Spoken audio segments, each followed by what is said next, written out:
Bertemu lagi dalam renungan merawat jiwa.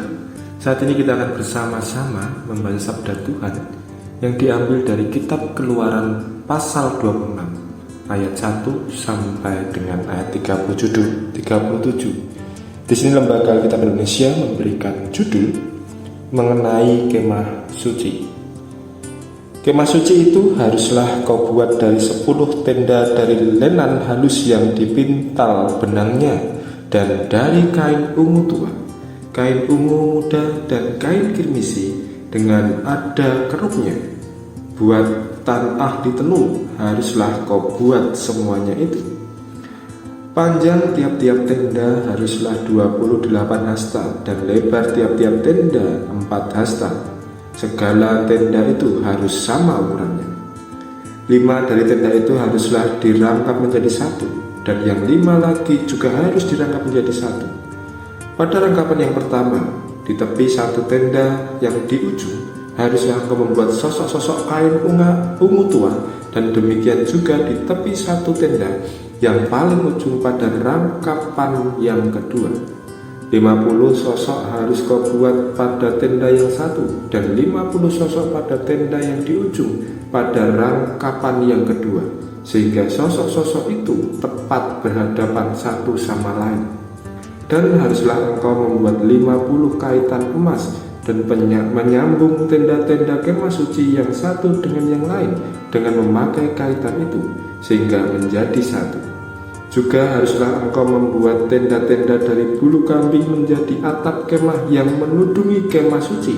11 tenda harus kau buat. Panjang tiap-tiap tenda harus 30 hasta, dan lebar tiap-tiap tenda 4 hasta. Yang 11 tenda itu harus sama ukurannya. 5 dari tenda itu haruslah kau sambung dengan tersendiri, dan 6 dari tenda itu dengan tersendiri, dan tenda yang ke-6 haruslah kau lipat 2 di sebelah depan kemah itu. Haruslah engkau membuat 50 sosok pada rangkapan yang pertama di tepi satu tenda yang di ujung, dan 50 sosok di tepi satu tenda pada rangkapan yang kedua. Haruslah engkau membuat 50 kaitan tembaga dan memasukkan kaitan itu ke dalam sosok-sosok dan menyambung tenda-tenda kemah itu supaya menjadi satu. Mengenai bagian yang berjuntai itu, yang berlebih pada tenda kemah itu, haruslah setengah dari tenda yang berlebih itu berjuntai di sebelah belakang kemah suci, sehasta di sebelah sini dan sehasta di sebelah sana. Pada bagian yang berlebih pada panjang tenda-tenda kemah itu haruslah berjuntai pada sisi-sisi kemah suci di sebelah sini dan di sebelah sana untuk menudunginya. Juga haruslah engkau membuat untuk kemah itu tudung dari kulit domba jantan yang diwarnai merah, dan tudung dari kulit lumba-lumba di atasnya lagi. Haruslah engkau membuat untuk kemah suci papan dari kayu penaga yang berdiri tegak. 10 hasta panjangnya satu papan, dan 1,5 hasta lebarnya tiap-tiap papan. Tiap-tiap papan harus ada 2 pasaknya yang disekang satu sama lain. Demikianlah harus kau perbuat dengan segala papan kemah suci. Haruslah kau membuat papan-papan untuk kemah suci, 20 papan pada sebelah selatan. Dan haruslah kau buat 40 alas perak di bawah ke-20 papan itu, 2 alas di bawah 1 papan untuk kedua pasaknya, dan seterusnya 2 alas di bawah setiap papan untuk kedua pasaknya. Juga untuk sisi yang kedua dari kemah suci, pada sebelah utara kau buat 20 papan dengan 40 atlas peraknya, 2 alas di bawah 1 papan, dan seterusnya 2 alas di bawah setiap papan. Untuk sisi belakang kemah suci, pada sebelah barat haruslah kau buat 6 papan. 2 papan haruslah kau buat untuk sudut kemah suci di sisi belakang. Kedua papan itu haruslah kembar pasaknya di sebelah bawah, dan seperti itu juga kembar pasaknya di sebelah atas di dekat gelang yang satu itu. Demikianlah harus kedua papan itu, haruslah itu merupakan kedua sudutnya. Jadi harus ada 8 papan dengan alas peraknya, 16 alas ke-12 di bawah 1 papan, dan seterusnya 2 alas di bawah setiap papan. Juga haruslah kau buat kayu lintang dari kayu penaga, 5 untuk papan-papan pada sisi yang satu dari kemah suci, 5 kayu lintang untuk papan-papan pada sisi yang kedua dari kemah suci, dan 5 kayu lintang untuk papan-papan pada sisi kemah suci yang merupakan sisi belakangnya pada sebelah barat. Dan kayu lintang yang di tengah-tengah papan-papan itu haruslah melintang terus di ujung ke ujung. Papan-papan itu haruslah kau salut dengan emas. Gelang-gelang itu haruslah kau buat dari emas sebagai tempat memasukkan kayu-kayu lintang itu, dan kayu-kayu lintang itu haruslah kau salut dengan emas. Kemudian haruslah kau dirikan kemah suci sesuai dengan rancangan yang telah ditujukan kepadamu di atas gunung itu.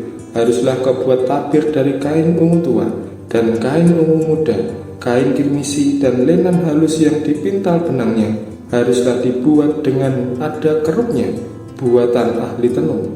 Haruslah kau menggantungkannya pada 4 tiang dari kayu penaga yang disalut dengan emas, dengan ada kaitannya dari emas, berdasarkan 4 alas perak.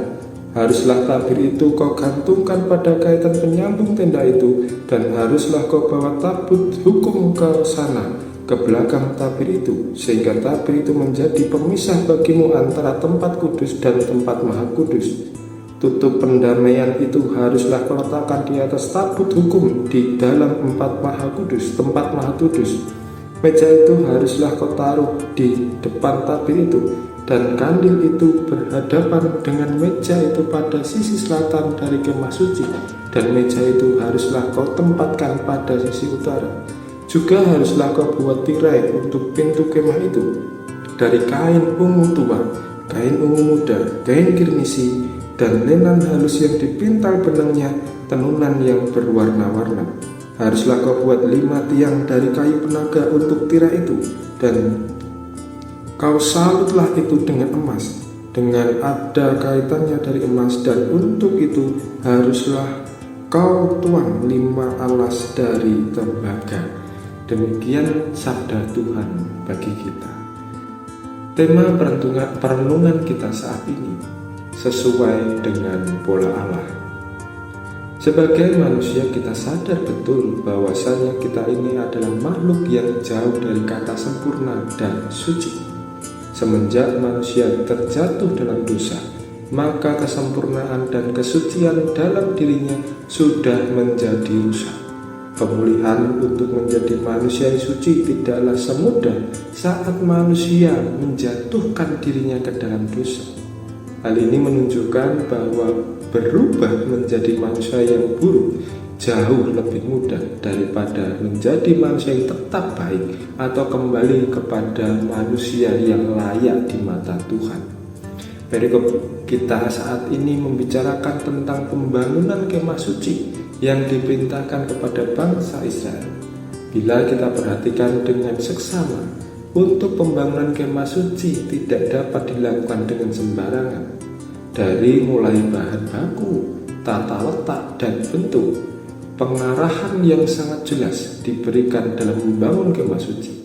Kemah itu haruslah dibangun sesuai dengan pola Allah, karena itulah tempat Ia hadir dan Dia juga perancangnya. Demikian juga bila kita tarik dalam makna diri kita, yang mana Allah mau bersemayam di dalamnya. Jelas dari segi bahan kita ini sudah tepat karena Allah sendiri yang membuatnya. Namun dari segi pola, apakah kita sudah sesuai dengan pola Tuhan, atau justru kita mirip dan semakin mendekati dengan pola dunia? Untuk menuju kepada kesempurnaan dan kesucian hidup, maka yang bisa dilakukan manusia adalah hidup sesuai dengan pola Tuhan, yang berarti bahwa hidup kita haruslah benar-benar diserahkan kepada Tuhan untuk dibentuk dan dijalankan sesuai dengan kehendak-Nya, di mana banyak sekali variasi yang Tuhan gunakan untuk membentuk hidup kita sesuai dengan rancangan-Nya. Keselamatan dan persekutuan dengan Allah hanya mungkin terjadi menurut syarat yang ditetapkan oleh-Nya dan menurut pola serta pernyataannya.